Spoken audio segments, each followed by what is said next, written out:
யாழ்ப்பாணத்தில் மிக்சரால் ஒரு கொலை சம்பவம் பதிவாகி இருக்கின்றமை பெரும் அதிர்ச்சியை ஏற்படுத்தி இருக்கிறது.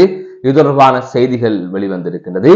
மற்றொரு செய்தியாக அச்சுவேலி பகுதியில் வீடொன்றின் மீது பெட்ரோல் குண்டு தாக்குதல் நடாத்தப்பட்டிருக்கிறது. அது தொடர்பான தகவலும் வெளியாகி இருக்கின்றது.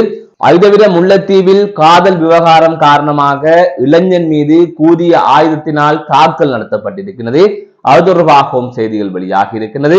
அது தவிர யாழ்ப்பாணத்தில் ஆசிரியர் மாணவனை தாக்கியதில் மாணவன் கடும் காயங்களுக்குள்ளான நிலையில் வைத்தியசாலையில் அனுமதிக்கப்பட்டிருப்பதாக தெரிவிக்கப்பட்டிருக்கிறது.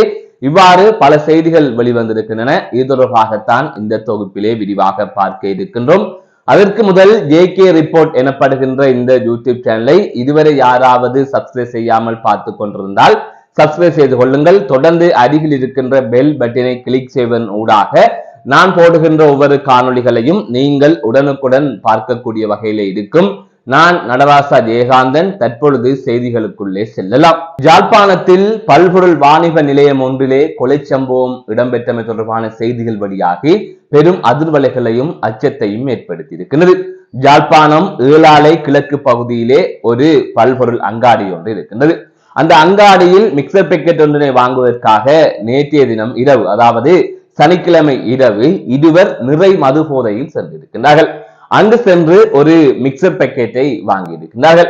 அப்போது மிக்சர் பேக்கெட்டை கொடுத்த அந்த கடையின் உரிமையாளர் அல்லது பல்பொருள் அங்காடியின் உரிமையாளர் அதற்கான பணத்தினை கேட்டிருக்கின்றார். அப்போது இரண்டு தரப்புக்கும் இடையிலே, அதாவது கடை முதலாளிக்கும் மிக்சர் வாங்க சென்ற இருவருக்கும் இடையிலே வாக்குவாதம் ஏற்பட்டதாகவும் தொடர்ச்சியாக அவர் மீது தாக்குதல் நடத்தப்பட்டதாகவும் கூறப்படுகின்றது.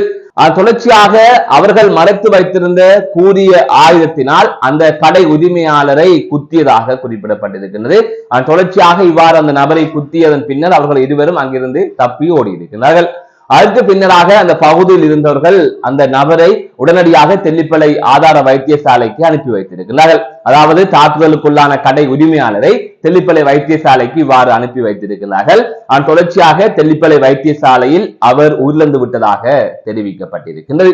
இந்த நிலையில் இது தொடர்பாக சுன்னாகம் போலீசார் மேலதிகமான விசாரணைகளை மேற்கொண்டதில் அந்த நபரை குத்தி கொலை செய்த அந்த இரண்டு நபர்களையும் கைது செய்திருப்பதாகவும் தொடர்ச்சியாக அவர்களை போலீஸ் நிலையத்தில் தடுத்து வைத்து விசாரணைக்கு உட்படுத்தி இருப்பதாகவும் தகவல்கள் வெளியாகி இருக்கின்றது. இவ்வாறு உயிரிழந்த நபரின் அல்லது கொலை செய்யப்பட்ட நபரின் சடலம் உடற்கூற்று பரிசோதனைக்காக தெல்லிப்பளை வைத்தியசாலையில் வைக்கப்பட்டிருப்பதாக இன்றைய தினம் காலை வெளியான செய்திகளிலே குறிப்பிடப்பட்டிருக்கின்றது. இது தொடர்பான மேலதிகமான விசாரணைகள் இடம்பெற்று வருகின்றது. இந்த நிலையில் இந்த சம்பவத்தில் ஏழாலை கிழக்கு பகுதியைச் சேர்ந்த தனவன் எனப்படுகின்ற 35 வயதுடைய நபர் ஒருவரை இவ்வாறு இந்த சம்பவத்தில் கொலை செய்யப்பட்டிருப்பதாகவும் தெரிவிக்கப்பட்டிருக்கின்றது. இந்த சம்பவம் பெரும் அதிர்வலைகளையும் அச்சத்தையும் அந்த பகுதியில் ஏற்படுத்தி இருக்கின்றது.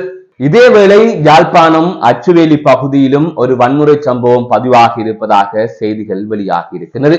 யாழ்ப்பாணம் அச்சுவேலி பத்தைமேனி பகுதியிலே ஒரு வீடு ஒன்று இருக்கின்றது. அந்த வீட்டின் மீது அல்லது அந்த வீட்டில் வசிப்பவர்கள் மீது தாக்குதல் நடத்துவதற்காக ஒரு கும்பல் ஒன்று அங்கு சென்றிருக்கின்றது. இவ்வாறு மோட்டார் சைக்கிளில் சென்ற அந்த கும்பல் வீட்டின் பிரதான கதவை உடைத்து வீட்டுக்குள் செல்ல முயற்சித்திருக்கிறார்கள். அப்போது வீட்டுக்குள் இருந்தவர்கள் கதவை திறக்கவில்லை, கூக்குரல் இட்டிருக்கிறார்கள். அந்த சந்தர்ப்பத்தில் கதவை உடைத்து பார்த்த நபர்கள் கதவை முழுமையாக உடைக்க முடியாதால் வீட்டின் மீது பெட்ரோல் குண்டு தாக்குதல் நடாத்திவிட்டு அங்கிருந்து தப்பி சென்றிருப்பதாக கூறப்படுகின்றது. தொடர்ச்சியாக உடனடியாக போலீசாருக்கு தகவல் வழங்கப்பட்ட நிலையில் அச்சுவேலி போலீசார் சம்பவ இடத்திற்கு சென்றதாகவும் இது தொடர்பான விசாரணைகளை மேற்கொண்டு வருவதாகவும் கூறப்படுகின்றது. இந்த சம்பவமும் அப்பகுதியிலே பெரும் அதிர்வலைகளை ஏற்படுத்தி இருக்கிறது. இவ்வாறு தொடர்ந்து வன்முறை கும்பல் தாக்குதல்களை யாழ்ப்பாணத்தை நடாத்தி வருகின்றது. இதற்கு முதலும் சில தினங்களுக்கு முன்னரும் நகர்பகுதியிலே ஒரு குழு ஒன்று தாக்குதலை நடாத்தி இருந்தது. அது தவிர வன்முறை சம்பவங்களில் ஈடுபட்டிருந்தது. இதனால் அங்கிருந்த பயணிகள், வியாபாரிகள், பொதுமக்கள் என்று அனைவருமே அச்சத்துக்குள்ளாக இருந்தார்கள். பட்டப்பகலில், அதாவது மாலை வேளையிலே இவ்வாறு ஒரு கும்பல் ஒன்று அங்கு அடாவடியில் ஈடுபட்டிருந்ததை நீங்கள் காணொலியாக பார்த்திருப்பீர்கள். ஆகவே யாழ்ப்பாணத்தில் தொடர்ந்து இவ்வாறான சம்பவங்கள் இடம்பெறுகின்றது. இன்று மது போதையாலும் அதை தவிர ஏனைய போதை வஸ்துக்களை பயன்படுத்தி விட்டும் அதை தவிர யாரிடமும் பணத்தை வாங்கி கொண்டு இவ்வாறான தாக்குதல் சம்பவம் நடாத்தப்படுகிறது. இந்த அச்சுவேலி பகுதியில் கூட வீட்டுக்குள் நுழைந்து அவர்கள் மீது வாழ்வெட்டு தாக்குதல் மேற்கொள்ள முயற்சித்திருக்கிறார்கள். கதவை திறக்க முடியாததால் உடைக்க முடியாததால் அவர்கள் அன்று தப்பித்து விட்டார்கள். இல்லை என்றால் வீட்டில் வசிப்பவர்கள் மீது அந்த வீட்டின் உரிமையாளர்கள் உள்ளிட்ட அந்த குடும்ப உறுப்பினர்கள் மீது தாக்குதல் நடத்தப்பட்டிருக்கும். எனவே இவ்வாறு நிலைமைகள் செல்லுகின்ற பட்சத்திலே யாழ்ப்பாணத்தில் எவ்வாறு மக்கள் வாழ்வது என்கின்ற ஒரு கேள்வி இருக்கின்றது. அங்கிருந்து இடம்பெயரக்கூடிய சூழல் தான் தற்பொழுது நிலவி இருக்கின்றது.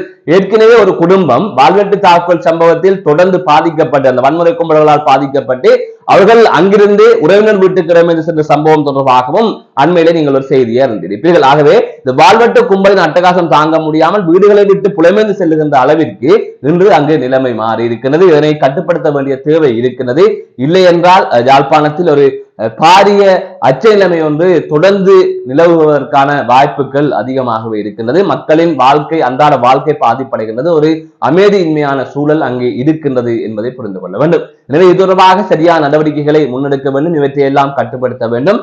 யார் மீதும் வாழ்வெட்டு தாக்குதல்களை நடாத்துவதற்கோ அல்லது வன்முறை சம்பவங்களை நிகழ்த்துவதற்கோ அச்சமடைவது போல அவர்கள் பயப்படுகின்ற வகையிலே ஒரு சரியான தண்டனையை கொடுக்க வேண்டும். இல்லை என்றால் இது இன்னுமே அடுத்தடுத்த கட்டத்திற்கு நகரும். ஏற்கனவே யாழ் போதனா வைத்தியசாலைக்குள் சென்று அங்கு வன்முறையில் ஈடுபட்டிருந்தார்கள். அது தொடர்பாக சில மாதங்களுக்கு முன்னர் செய்திகள் வெளியாக இருந்தது. எனவே நாளை அது யாருக்கு வேண்டுமென்றாலும் நடக்கும். அப்படியே விட்டால் அவர்கள் நாளை யார் மீது வேண்டுமென்றாலும் கை வைப்பார்கள். அதற்கு பிறகுதான் இது தொடர்பாக நடவடிக்கை எடுக்கப்படுமா என்ற கேள்வி இருக்கிறது. எனவே இவ்வாறான சம்பவங்களில் ஈடுபடுவதற்கு அதிகமான தண்டனைகள் வழங்கப்பட வேண்டும். அதாவது கடுமையான தண்டனைகள் வழங்கப்பட வேண்டும். அதனை பார்ப்பவர்களுக்கு ஒரு அச்சம் பெற வேண்டும். மற்றொரு செய்தியாக முல்லைத்தீவு முத்தியன்கட்டு பகுதியில் வெட்டுக்காயங்களுக்கு உள்ளான நிலையில் நபர் ஒருவர் மீட்கப்பட்டு அதன் தொடர்ச்சியாக அவருக்கு முல்லைத்தீவிலே சிகிச்சை வழங்கப்பட்டிருக்கிறது. மேலதிக சிகிச்சைகளுக்காக அவர் யாழ் போதனா வைத்தியசாலைக்கு மாற்றப்பட்டிருப்பதாக தெரிவிக்கப்பட்டிருக்கிறது.